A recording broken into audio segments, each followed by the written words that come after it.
वा. मला एक सांगा की निलेश लंके प्रतिष्ठानच्या माध्यमातून आपण सामाजिक अनेक मुद्द्यांना हात घालताय गेले अनेक वर्ष. त्याचप्रमाणे आरोग्याच्या मुद्द्याला देखील तुम्ही हात घालत आहात. कोरोना काळामध्ये तुम्ही अनेक कोविड सेंटर्स उभे केले होते आणि ह्या प्रतिष्ठानच्या माध्यमातून देखील अनेक कामं ह्या क्षेत्रातली झालेली आहेत. तर लोकांपर्यंत पोहोचताना हे प्रतिष्ठान किती महत्त्वदायी ठरलं? सगळ्यात महत्त्वाचं राजकारण. बऱ्याच वेळा राजकारण फक्त राजकारणापुरतं केलं जातं, पण माझी राजकारण करण्याची पद्धत वेगळी.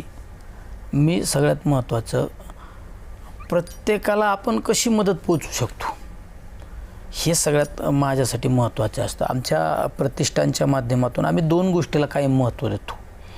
त्या 2 गोष्टी अशा आहेत, त्याला वेळ काळ नाही, नंतर पाहू करू नाही, ते लगेच त्या गोष्टीला आपल्याला मदत करावं लागते, रिप्लाय द्यावा लागतो.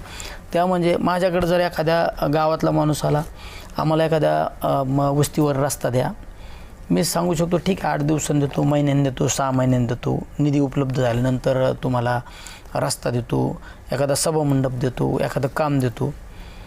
पण 2 गोष्टी ज्या महत्त्वाच्या आहेत त्या म्हणजे हेल्थ आणि दुसरं म्हणजे एज्युकेशन.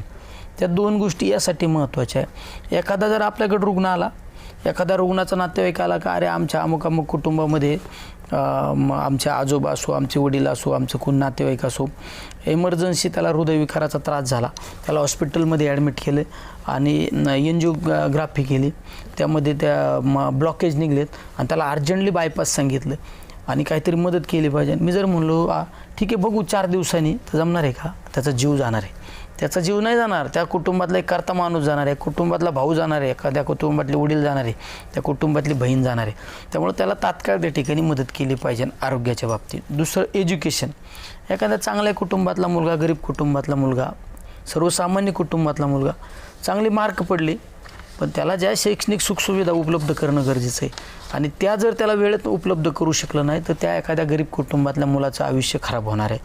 जर त्याला आपण मदत केली, त्याच्या आयुष्यात तो सक्सेस झाला, तो एकटा सक्सेस नाही होणार, त्याची ती पिढी सक्सेस होणार आणि त्याची पुढली पिढी सक्सेस होणार. त्यामुळे ह्या 2 गोष्टीबाबत आम्ही सगळ्यात महत्त्व, हेल्थ, एज्युकेशन, ह्या 2 गोष्टीबाबत आम्ही आपल्या प्रतिष्ठानच्या माध्यमातून नेहमी त्या ठिकाणी मदत करत असतो. आरोग्याच्या बाबतीत माझ्या आत्ता ह्या क्षणाला सुद्धा जर माझ्या भागामध्ये चौकशी केली तर आत्ता पण आरोग्याची कॅम्प त्या ठिकाणी चालू आहे. नेत्र तपासणी असो, मोतीबिंदू असो, माझ्याकडून महिलांच्या बाबतीत एक दुर्गम भाग आहे, त्या भागात ब्रेस्ट कॅन्सरचे कॅम्प नेहमी घेतले जातात. वेगवेगळे आता मधल्या कालखंडामध्ये महाआरोग्य शिबिर त्या ठिकाणी घेतलं. महाआरोग्य शिबिरामधून अनेक रुग्णांना मदत करण्याचं काम केलं. मुख्यमंत्री सहाय्यता निधीच्या कालखंडात मागच्या 5 वर्षात आणि आत्ता माझ्या ह्या टर्ममध्ये सगळ्यात जास्त मुख्यमंत्री सहाय्यता निधी आणणारा जर कोण आमदार असेल मागच्या 5 वर्षात तो म्हणजे निलेश लंके होता. आत्ता PM रिलीफ फंड एका खासदाराला फक्त 25च केसेस त्याला दिल्या जातात. 25 लोकांना एका वर्षात एक खासदार मदत करू शकतो. तर मी सगळ्यात जास्त संसदेमध्ये सगळ्यात जास्त निधी मुख्य आपलं PM रिलीफ फंडमध्ये आणणारा कोण खासदार असेल तर मी माझे तर केसेस आणतोच. आदरणीय पवारसाहेबांच्या सुद्धा त्यांच्याकडं जो कोटा आहे त्या कोट्यातल्या सुद्धा मी बऱ्याच केसेस माझ्या भागामध्ये आणत असतो. याचा अर्थ ह्या 2 गोष्टीला नेहमी मदत करण्याचं काम आम्ही करत असतो. आता शिक्षणाच्या बाबतीत तुम्हाला सुद्धा सांगतो, मी शिक्षणाच्या बाबतीत मी सत्कार घेत नाही.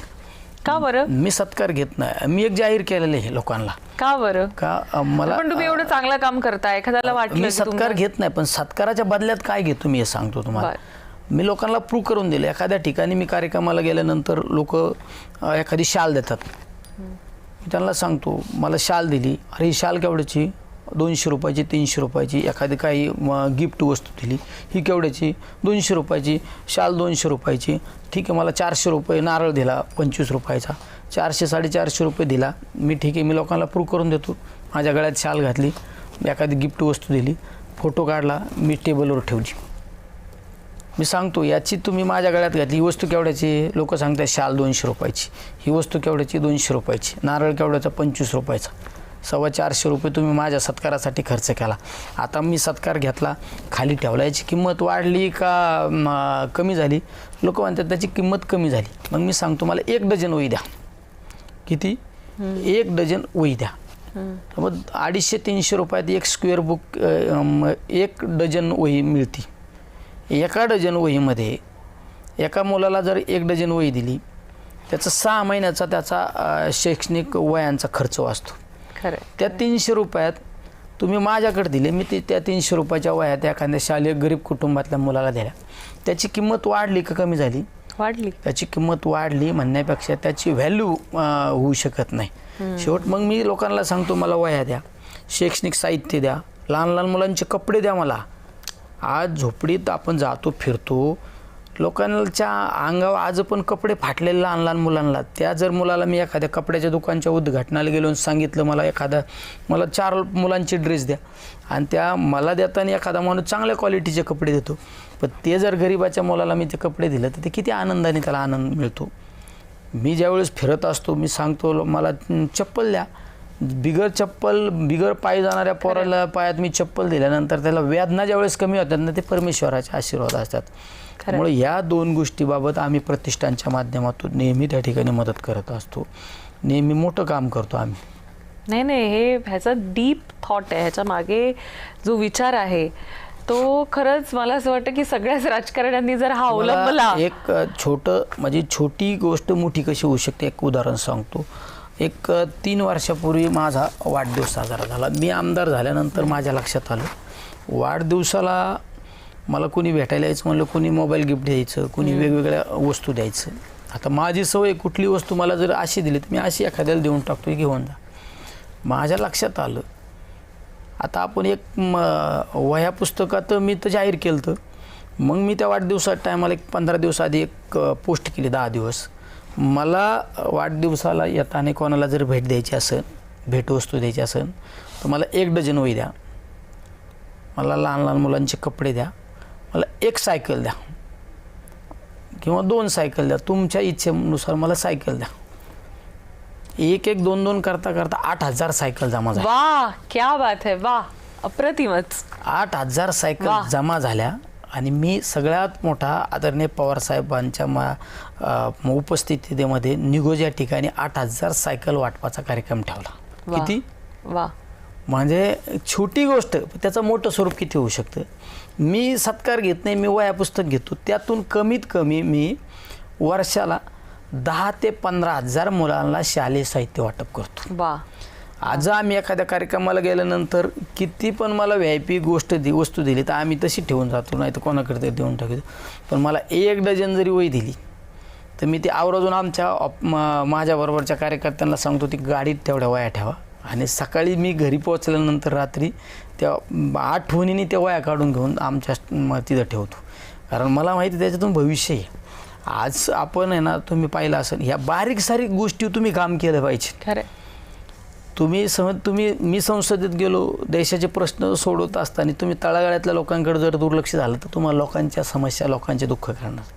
मी तर कायम सांगतो आपण एका दृष्टीने आपण म्हणतो की देश आपला प्रगतीपथावर गेला आहे, देश हा आपला डेव्हलपमेंटच्या दिशेने वाटचाल करतोय. पण आज आपल्या देशामध्ये गरिबी आणि श्रीमंती याची महाभयंकर दरी आहे.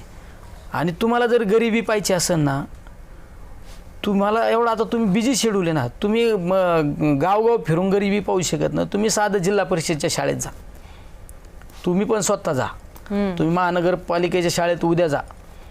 शाळेत जाऊन व्हिजिट नाही करायची, शाळेत जाऊन त्या ठिकाणच्या मुलांना उठवायचं, त्या मुलांचे वह्या पुस्तकं पाहायचे, वह्या आहे का, त्याला पुस्तक आहे का, त्याच्याकडे कंपास आहे का, त्याच्या पायात चप्पल आहे का नाही ते पहा, त्याचे कपडे कसे आहे ते पहा. मग तुम्हाला कळन गरिबी काय आणि श्रीमंती काय.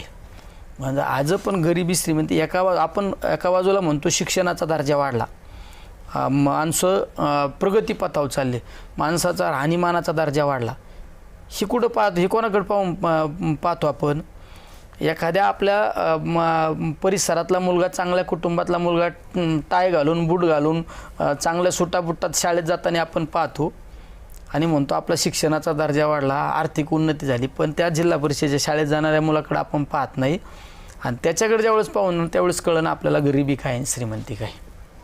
यावर काम करायचं सगळ्यात महत्त्वाचं. काय मी तर सांगतो, तुम्ही मंदिरात तासन तास मंदिरात जाऊन देवदर्शन देवपूजा केली ना, तुम्हाला देव कधी भेटणार नाही.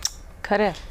पण तुम्हाला माणसातला जर देव शोधला ना तुम्ही, तर त्या दिवशी मंदिरातला मूर्तिरूपी देवसुद्धा तुमच्याशी बोलल्याशिवाय राहणार नाही. वा. आणि माणसातला देव शोधायचा असेल ना, रंजल्या गाणल्या अडचणीतल्या लोकांना मदत करा आणि त्यावेळेस त्यांच्या चेहऱ्यावर ज्यावेळेस हसू असणं ना, आपल्याबद्दल चार चांगले शब्द असं ना, त्यावेळेस परमेश्वराचा आशीर्वाद असतो. आणि ज्यावेळेस एखाद्या अडचणीतल्या माणसाला, संकटातल्या माणसाला तुम्ही अजूक त्रास देऊन त्याच्या मुखातून आपल्याबद्दल ज्यावेळेस 2 वाईट शब्द येतात ना, त्यावेळेस तो खरा शाप असतो.